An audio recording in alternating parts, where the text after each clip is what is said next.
Hello my dear friends, कैसे आप लोग। जो लास्ट क्लास में हमने कुछ टॉपिक डिस्कस किए थे उनको कंटिन्यू पढ़ रहे होंगे और वो कंटिन्यू करते रहें। उन्हीं के आगे हम कुछ टॉपिक्स आज स्टार्ट कर रहे हैं, वही टॉपिक्स हमें क्लियर करने हैं। जैसे आज हम टॉपिक ले रहे हैं Coulomb's law. Coulomb's law, okay. ये अपने पास बेसिक टॉपिक है, सबसे पहला टॉपिक है।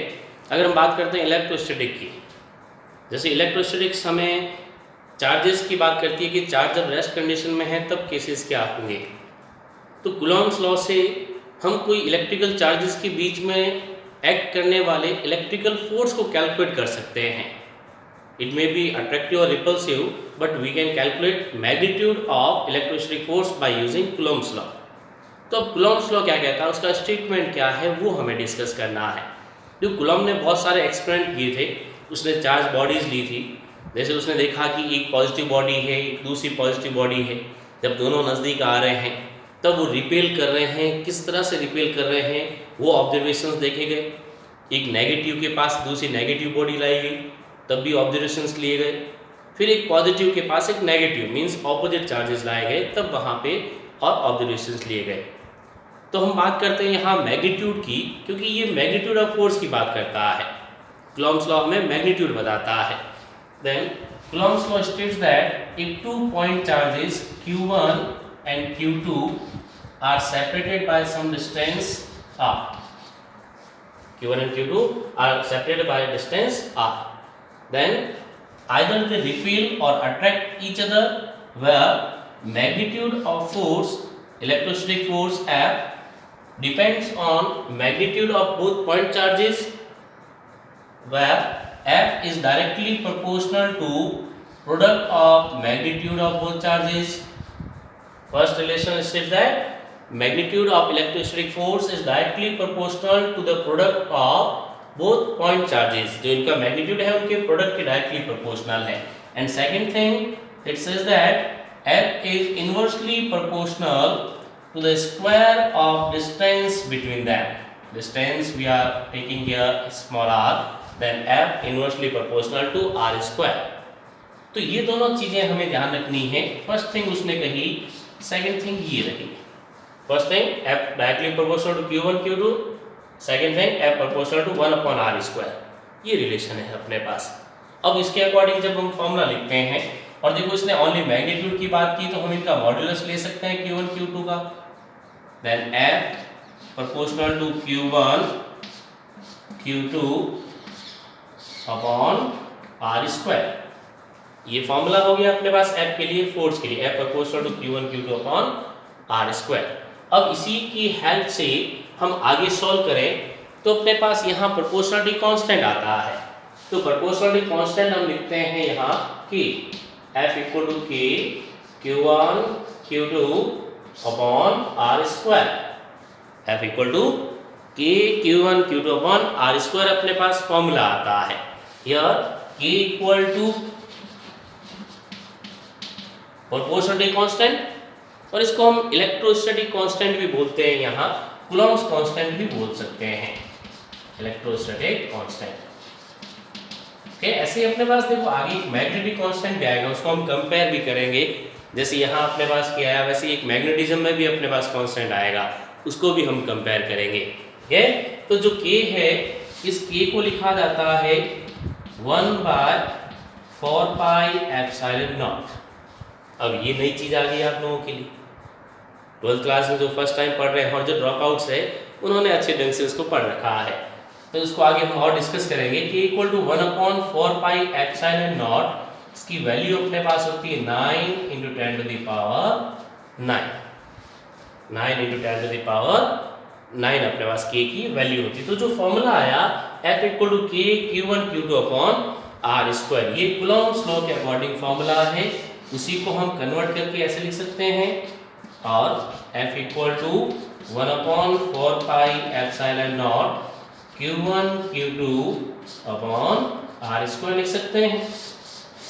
जो K था उसी K को हमने रिप्लेस किया 1/4 पाई एप्सिलॉन नॉट से, तो ये बन गया अपने पास F equal to 1/4 pi epsilon naught Q1 Q2 upon r square. Okay, ये अपने पास रिलेशन आ जाता है कूलॉम्स लॉ के अकॉर्डिंग। अब देखो जो एप्सिलॉन नॉट है उसको हम क्या बोलते हैं, तो जो एप्सिलॉन नॉट है वो अपने पास है absolute electrical permittivity, absolute electrical permittivity for free space. जो वैक्यूम होता है, फ्री स्पेस होता है, उसके लिए अपने पास ये इलेक्ट्रिकल परमिटिविटी होती है। Okay, electrical permittivity for free space है, वैक्यूम के लिए है, ये ध्यान रखें। अब इसके लिए अगर हमें यूनिट कैलकुलेट करनी हो, इसकी डायमेंशन कैलकुलेट करनी हो, तो हम कैलकुलेट कर सकते हैं इसी फॉर्मूले की हेल्प से। जैसे आगे हम देखें, इसके लिए यूनिट एंड डायमेंशन देखें एप्सिलॉन नॉट की, unit and dimension of epsilon naught. Okay, चलो आगे देखते हैं। कूलॉम्स लॉ के बाद ही unit and dimension of epsilon naught, जो कि हमने कहा था रिलेटिव इलेक्ट्रिकल परमिटिविटी है, इलेक्ट्रिकल परमिटिविटी है। तो देखो F इक्वल टू जो था 1/4 pi epsilon naught Q1 Q2 upon R square, इसी से सॉल्व करो तो एप्सिलॉन नॉट इक्वल टू क्या बन गया 1/4 pi F Q1 Q2 upon R square. Epsilon naught equal to 1/4 pi F Q1 Q2 upon R square बन गया। तो यहाँ से epsilon naught equal to 1/4 pi F, और पाई इज कांस्टेंट, फोर्स के लिए क्या आ गया newton, charge into charge, charge के लिए हम कूलॉम इनटू कूलॉम यूज करेंगे, R square means metre square, distance जो है वो मीटर में मेजर करते हैं, तो यहाँ आ गया अपने पास मीटर स्क्वायर। तो यूनिट क्या बन गई एप्सिलॉन नॉट के लिए कूलॉम स्क्वायर पर न्यूटन पर मीटर स्क्वायर, कूलॉम स्क्वायर पर न्यूटन पर मीटर स्क्वायर। अब इसी से डायमेंशन सॉल्व कर सकते हो, तो डायमेंशन के लिए जब हम सॉल्व करें तो डायमेंशन लिखोगे तो epsilon naught equal to coulomb into coulomb, coulomb के लिए हम लिखते हैं A1T1 ओके अपॉन न्यूटन, तो न्यूटन के लिए होता है M1L1T-2 मीटर स्क्वायर L2। तो ये बन गया देखो epsilon naught equal to A2T2 upon M1L3 1+2 T-2। इसको सॉल्व कर दें तो epsilon naught equal to M-1 L-3 T-2 जाके प्लस हो जाएगा T4 T2, बस ये इसकी डायमेंशन फॉर्मूला आ जाएगा। अब एप्सिलॉन नॉट की वैल्यू क्या है, वैल्यू जो अपने पास है वो है epsilon naught equal to 8.85 × 10⁻⁻12। Unit क्या लिखोगे कूलॉम स्क्वायर पर न्यूटन पर मीटर स्क्वायर। ओके, ये अपने पास एप्सिलॉन नॉट की वैल्यू है 8.85 × 10⁻⁻12। ओके, चलो आगे हम बात करते हैं फिर। और जो इलेक्ट्रिकल परमिटिविटी की बात की हमने एप्सिलॉन नॉट की, आगे हम एक रिलेशन पढ़ेंगे epsilon electrical permittivity for medium and epsilon r electrical permittivity जो होगी वो रिलेटिव होगी, किसी के साथ कंपेयर कर रहे हैं। जैसे हम किसी मीडियम की परमिटिविटी को वैक्यूम के साथ और फ्री स्पेस के साथ कंपेयर करेंगे तो उनकी वैल्यू अपने पास एप्सिलॉन आर से डिनोट की जाएगी। ये हम आगे डिस्कस करेंगे, नेक्स्ट टॉपिक अपने पास आएगा। उससे पहले जो अभी हमने कूलॉम्स लॉ पढ़ा, तो उस कूलॉम्स लॉ को वेक्टर फॉर्म में कैसे रिप्रेजेंट करें, बिकॉज देखो कूलॉम्स लॉ में फोर्स के लिए रिलेशन देता है, फोर्स के लिए बताता है, और फोर्स जब हम कैलकुलेट कर रहे हैं तो force is a vector quantity. तो F के लिए जो हमने लिखा था वही हमें वापस एक्सप्लेन करना है, vector form of Coulomb's law, vector form of Coulomb's law. तो देखो कूलॉम्स लॉ के अकॉर्डिंग था F equal to K Q1 Q2 upon R square, F equal to K Q1 Q2 upon R square, ये अपने पास formula था। यहाँ एक हम अरेंजमेंट एज्यूम करते हैं, जैसे ये है अपने पास, ये मान, ये कोई पॉइंट हमने A मान लिया, पॉइंट A एज्यूम कर लिया, उसका पोजीशन वेक्टर एज्यूम कर लें हम R1, एक पॉइंट हम B एज्यूम कर लें, इसका पोजीशन वेक्टर ले लें हम R2। ओके, अब A जो है वहाँ रखा हुआ है Q1 और B जो अपने पास पॉइंट है वहाँ रखा हुआ है Q2 चार्ज। A और B दोनों पॉइंट्स में हमने 2 पॉइंट चार्ज एज्यूम कर लिए Q1 Q2। अब ये जो दोनों चार्जेस हैं Q1 Q2 वो दोनों एक दूसरे पे फोर्स एक्ट कर रहे हैं।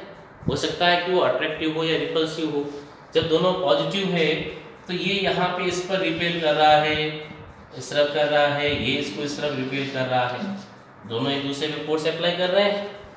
जैसे यहाँ से इस तरफ हम कहें तो ये अपने पास F21 इधर लिख दें, यहाँ force on charge 2 due to 1, तो ये F12 force on charge 1 due to charge 2, दोनों एक दूसरे फोर्स अप्लाई कर रहे हैं। वेक्टर फॉर्म हमें ये कहती है कि F12 vector is equal to F21 vector, magnitude equal, direction opposite, negative sign के साथ लिखेंगे। F12 equal to minus F21, negative sign आता है, इक्वल एंड ऑपोजिट होता है हमेशा, तो हम इस तरह से डिनोट कर सकते हैं। अब अपने पास यहाँ से अगर हम वेक्टर फॉर्म में लिखें जो F equal to K Q1 Q2 upon R square था, तो देखो जब दोनों के लिए अलग अलग रिप्रेजेंट करोगे तो F12 F21 हम लिख सकते हैं दोनों के लिए। यहाँ मैं इसको सिंगल फॉर्मूले के रूप में लिखना चाहूँ तो देखो ये जो अपने पास वेक्टर है A to B R1 vector, ये मैं ले रहा हूँ, तो ये आ जाएगा F21 इक्वल टू फोर्स जो लिखा हमने F21 equal to K Q1 Q2 upon R square into R12 cap, R12 cap. देखो कैप लिखा मतलब ये किसको रिप्रेजेंट कर रहा है, ये उसके यूनिट वेक्टर को रिप्रेजेंट कर रहा है। F21 equal to K Q1 Q2 upon R square, यहाँ हमने वेक्टर फॉर्म में लिखा तो इसके साथ यूनिट वेक्टर लिखा, R12 कैप लिखा हमने उसको। तो जब R12 कैप है अपने पास यूनिट वेक्टर है तो उसी को R12 कैप को तुम क्या लिख सकते हो, R12 वेक्टर अपॉन R12 लिखा जा सकता है। ये जो अपने पास डिस्टेंस है वो भी R12 ही है फर्स्ट टू सेकंड के लिए, तो R12 equal to R12 vector upon R12 magnitude लिखा जा सकता है। अब इस यूनिट वेक्टर को जब रिप्लेस करोगे तो रिप्लेस करने पे अपने पास F21 vector is equal to K Q1 Q2 upon R12 square into R12 vector upon R12 magnitude, then it becomes F21 vector is equal to K Q1 Q2 upon R12 cube into R12 vector। ये अपने पास इसकी vector form आ जाएगी F21 के लिए। Similar हमने कहा कि F12 equal to minus F21 लिख सकते हैं, जो F12 है उसी के लिए माइनस F21 लिखा जा सकता है। ओके, तो इस तरह से ये इसकी वेक्टर फॉर्म हो जाएगी। तो इसके बाद जो नेक्स्ट टॉपिक है वो हम नेक्स्ट वीडियो में डिस्कस करेंगे। ओके, तो इसके लिए कंटिन्यू वॉच करते रहें, वीडियोस देखते रहें और लॉकडाउन में अपनी पढ़ाई जारी रखें।